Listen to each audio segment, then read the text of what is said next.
کہ جو بندہ جس سے محبت کرتا ہے تو اس کی کمالات کو دیکھ کر محبت کرتا ہے۔ اگر آپ دنیا میں دیکھیں کوئی بندہ کھلاڑیوں سے محبت کرتا ہے، اس فن کے اس میدان سے محبت کرتا ہے، اور کوئی بندہ اچھا خطیب ہو تو اس کے میدان میں اس خطیب کے ساتھ محبت کرتا ہے، کوئی بندہ اچھا مصنف ہو تو اس میدان کے لوگ اس سے زیادہ محبت کرتا ہے، اور کوئی بندہ اچھا لکھاری ہو تو اس میدان کے لوگ ان سے زیادہ محبت کرتا ہے۔ یعنی دنیا میں ہم نے دیکھے ہیں کہ جو لوگ جس کام میں کمال رکھتا ہے تو اسی میدان کے لوگ ان سے محبت کرتے ہیں۔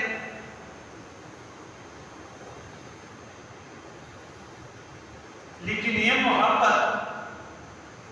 اس کو اگر دیکھا جائے اور حقیقت اور غور سے دیکھا جائے تو اگر اس کی ایک پہلو میں کمال ہوگا، دوسری پہلو میں ضرور اور ضرور نقائص ہوں گے۔ جبکہ میرے حضور صلی اللہ علیہ وسلم کو اللہ رب العزت نے ایسی جامع شخصیت بنایا ہے کہ اس کے ہر پہلو کو دیکھا جائے تو اس میں کمال ہی کمال نظر آتا ہے۔ آج کا ایک بندہ اگر درس حدیث پہ بیٹھتا ہے تو اپنی قابلیت کا لوہا منوا لیتا ہے، لیکن اگر وہی بندہ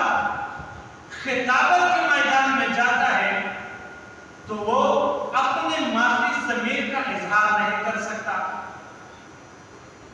اگر ایک خطیب خطابت کے میدان میں ایسی قابلیت اس کو حاصل ہوتی ہے، لیکن اگر وہ بندہ درس سند میں بیٹھتا ہے تو وہ ایک ناقابل بندہ سمجھا جاتا ہے۔ اور اگر ایک بندہ فتوحات میں اور جہاد کے راستے میں قابلیت رکھتا ہے، لیکن اگر وہی بندہ ایوان اقتدار میں چلا جائے تو ایک نالائق حکمران ثابت ہوتا ہے۔ تو آپ دنیا میں دیکھ لیں، جس بندے کو آپ دیکھیں گے اگر ایک طرف اس کی خوبیاں ہوں گی، دوسری طرف اس میں نقائص ضرور ہوں گے۔ جبکہ میرے حضور صلی اللہ علیہ وسلم کو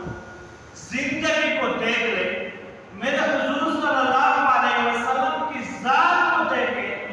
تو اس میں خوبیاں ہی خوبیاں نظر آتے ہیں۔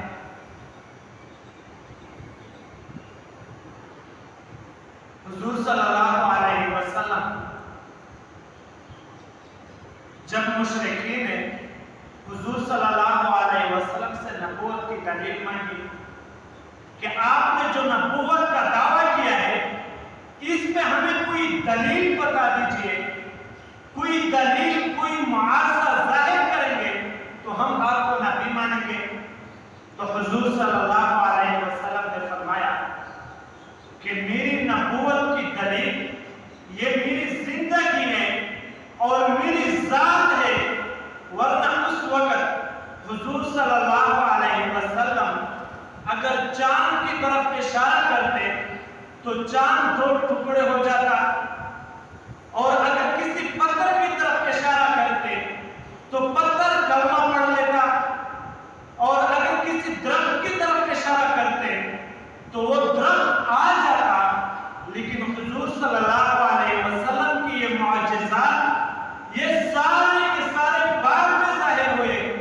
لیکن حضور صلی اللہ علیہ وسلم نے مشرکین مکہ کو فرمایا کہ آپ میری زندگی کو دیکھیں، میں نے تمہارے اندر اپنی زندگی گزاری ہے، میری جوانی کو دیکھیں، میری لڑکپن کو دیکھیں، میری بچپن کو دیکھیں، یہ میری زندگی یہ نبوت کی سب سے بڑی دلیل ہے۔ تو حضور صلی اللہ علیہ وسلم کی ذات ایسی کہ اگر اس کی پوری